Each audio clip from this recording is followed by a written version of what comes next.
Oke, selamat siang semuanya. Eh, Minggu ini kita akan membahas mengenai materi terkait dengan innovation metric dan creative culture. Masih dari bahan yang sama, buku Winning at Innovation dari Fernando Trias de Bes dan Philip Kotler.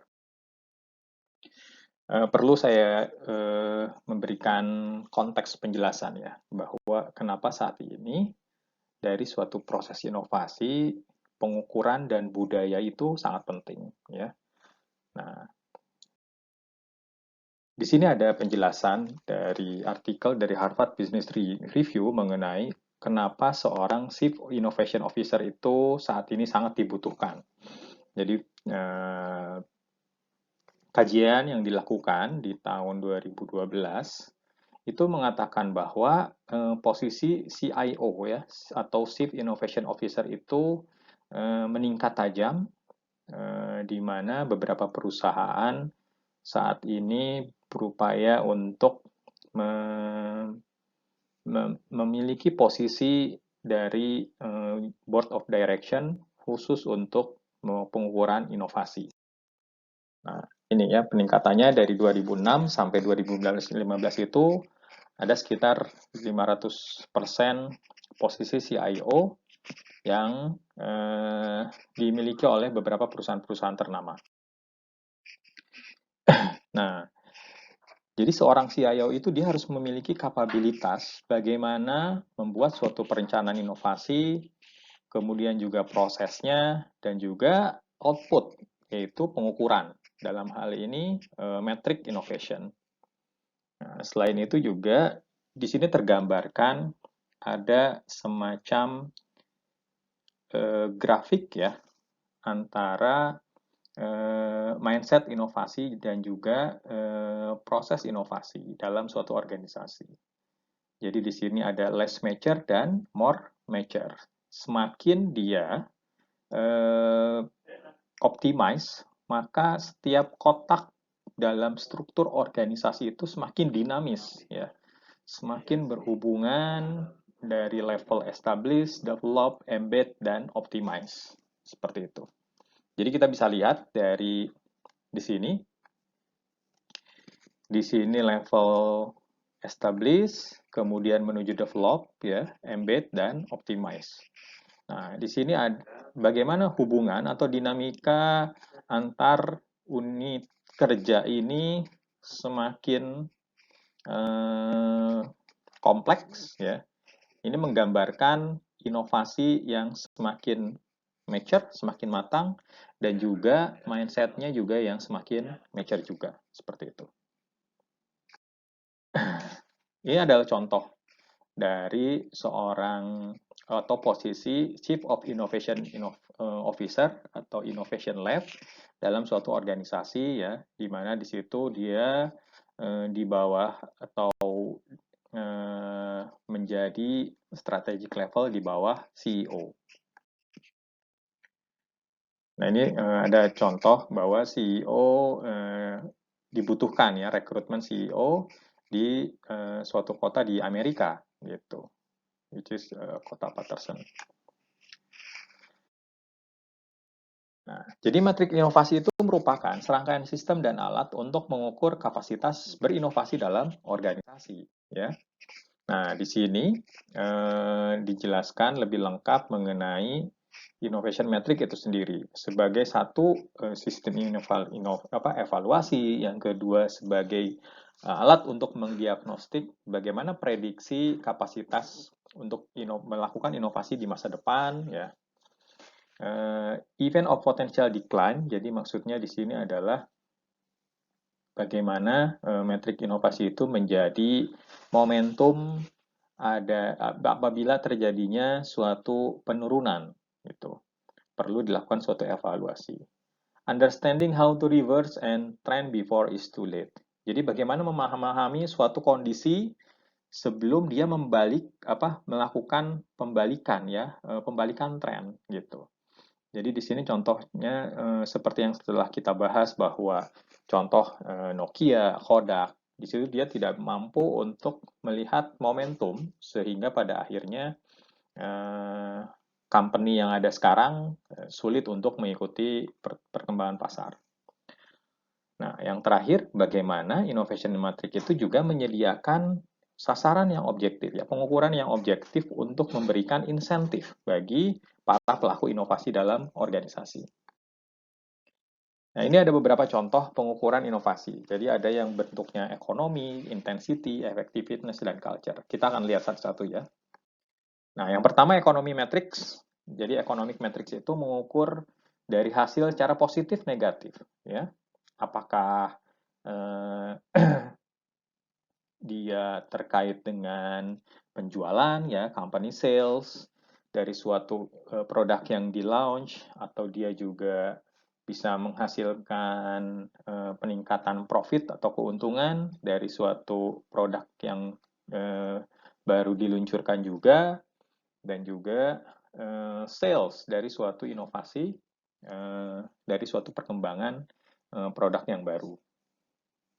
Jadi semua economic metric itu terkait dengan financial statement atau laporan keuangan.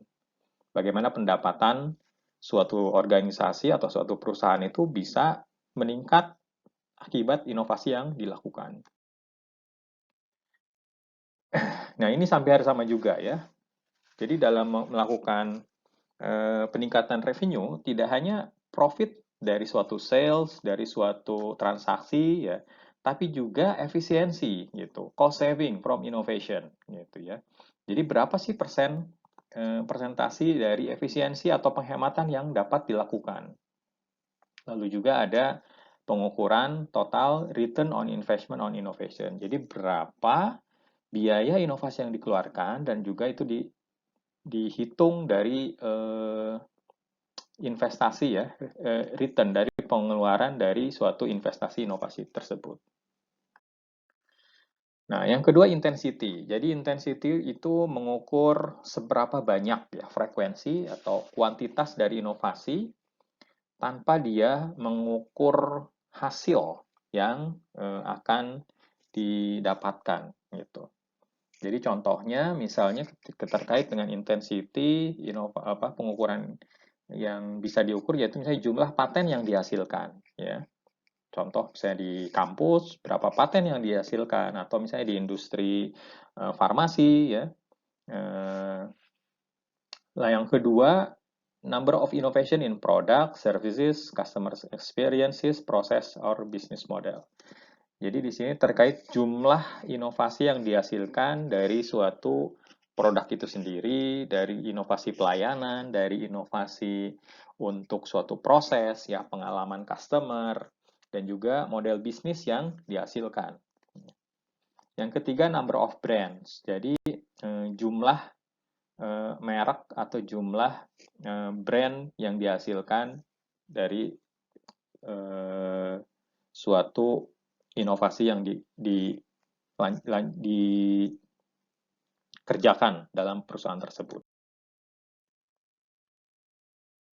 Nah, bisa juga masih dalam golong intensity ada berapa ide yang dihasilkan selama setahun, berapa inovasi project dari suatu project ya, dari suatu kegiatan organisasi, number of ongoing dan investment in R&D gitu.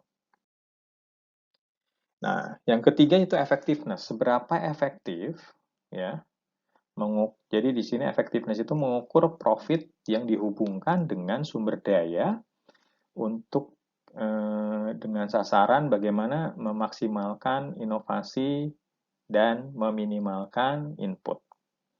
Nah, terkait effectiveness di sini bisa alat ukurnya success rate in new product ya. Berapa kira-kira produk baru yang di-launch yang memiliki tingkat kesuksesan tertentu gitu. Yang kedua time to market. Berapa kira-kira waktu yang dihasilkan dengan launching suatu produk baru yang diterima oleh pasar ya. Yang ketiga average investment per project. Jadi berapa kira-kira rata-rata investasi per project dalam rangka melaksanakan inovasi itu sendiri. Average impact of investment for successful project, ini juga bisa dilakukan. Jadi melihat angka rata-rata dari setiap investasi terhadap project inovasi yang sukses. Average expenditure on rejected ideas and project. Jadi berapa kira-kira biaya yang dihasilkan dari setiap ide atau project yang ditolak, ya. Jadi ini terkait dengan biaya. Lalu number of years as the industry leader. Jadi indikator ini bagaimana kemampuan melakukan inovasi dalam konteks keberlanjutan bisnis. Yang terakhir dari innovation metric adalah culture, ya. Jadi culture biasanya terkait dengan presentasi karyawan yang memproduksi ide atau presentasi dari karyawan yang membantu memfasilitasi suatu ide atau rata-rata ide karyawan yang dihasilkan per tahun, ya. Presentasi dari berapa waktu dihasilkan untuk bisa menghasilkan suatu inovasi, jumlah unit kerja atau departemen yang melaksanakan inovasi, dan juga propensity for risk-taking. Berapa kira-kira perusahaan dapat melakukan atau melakukan pengukuran untuk pengambilan risiko dari suatu hubungan mampu tidaknya inovasi itu berhasil atau gagal atau berhasil. Nah, saya ingin menambahkan, jadi bila tadi beberapa pengukuran inovasi di private sector, di sini juga ada di public sector. Biasanya untuk terkait dengan public sector atau sektor publik ya, inovasi itu dilakukan untuk bisa meningkatkan kapabilitas dan juga outcome atau luaran dari suatu organisasi sektor publik. Ya. Ada beberapa indikator yang diukur, jadi bisa saja innovation drivers gitu. Apa sih yang menjadi pendorong inovasinya? Lalu juga sumber dayanya, resources, kemudian proses dan strateginya, outcome hasil, novelty atau keterbaruan inovasi, dan juga hambatan inovasi tersebut. Bagaimana inovasi itu strategi untuk bisa mengurangi hambatan-hambatan yang ada dalam sektor publik. Ya. Jadi di sini measuring innovation in the public sector tidak serta-merta dihitung dari ekonomi, karena ini melakukan public sector. Biasanya bagaimana inovasi di sektor publik itu bisa meningkatkan public trust, ya, atau kepercayaan publik, kemudian juga pada saatnya bisa menghasilkan indeks kebahagiaan bagi masyarakat, gitu. Ketika pelayanan publiknya memenuhi harapan masyarakat. Nah, jadi ketika kita melihat suatu sistem ya, kita sudah membahas E2F model gitu ya, dari aktivator sampai dengan fasilitator. Bagaimana hasilnya? Nah, jadi di sini ada suatu dynamic model ya, suatu proses inovasi. Di sini proses inovasi. Mohon maaf saya ke atas dulu.